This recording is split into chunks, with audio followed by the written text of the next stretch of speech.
지난 3일 수상한 메일을 받았다는 의원을 만났습니다. 얼굴을 의문의 여성과 누워 있는 사진에 합성을 해서 그 영상 형태로 보내긴 했는데 처음에는 좀 당황도 했고 좀 굉장히 불쾌한 기분도 많이 들었던 것 같습니다.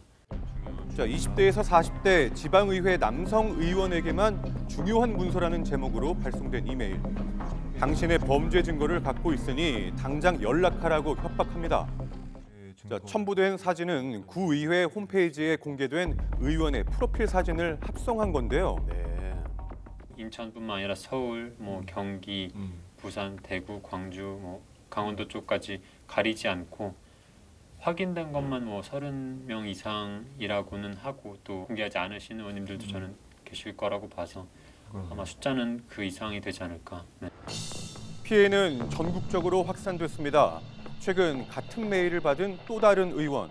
좀 당황스럽긴 했는데 사실 이제 사진을 자세히 보게 되면은 누가 봐도 좀 인위적으로 되어 있거나 합성한 티가 좀 많이 나거든요.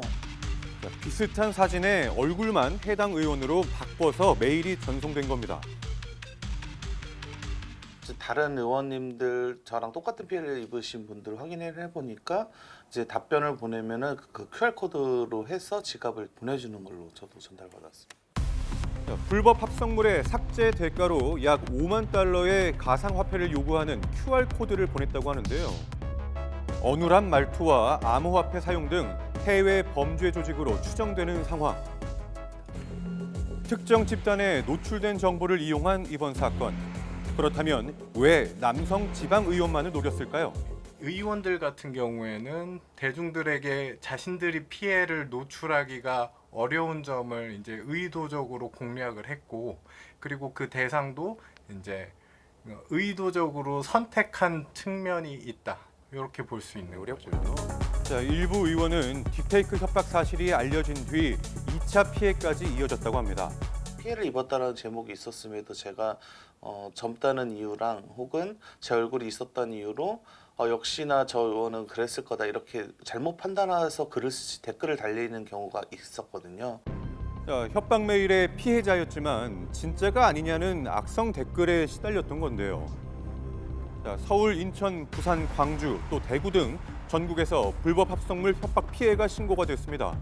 예를 들면 30건이 성범죄 우려했지만 사기가 될 수도 있고 명예훼손이 될 수도 있고 다양해요. 자세한 사항은 써서. 지난 6월에는 인터넷에 있는 의사의 사진으로 불법 합성물을 만들어 협박한 사건도 있었습니다.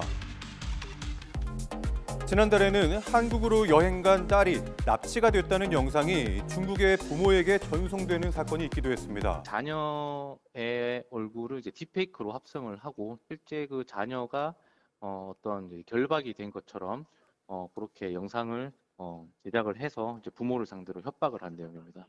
한국 돈으로 한 8억 정도 요구를 했던 걸로 저희가 확인을 했고요. AI가 만든 영상이라고 하면 그거를 워터마크 같은 걸 통해 가지고 이건 AI가 만든 영상이다. 그런 것들을 이제 고지하는 의무를 부과한다든가 하는 플랫폼들이 좀 그런 걸 차단하거나 좀 모니터링할 의무를 좀 부과하는 방법으로 좀 개선을 하도록 이렇게 해야 될 것 같습니다. 일반인을 대상으로 하는 딥페이크 범죄의 증가 속에 지난 14일 딥페이크 방지법이 국회를 통과했습니다.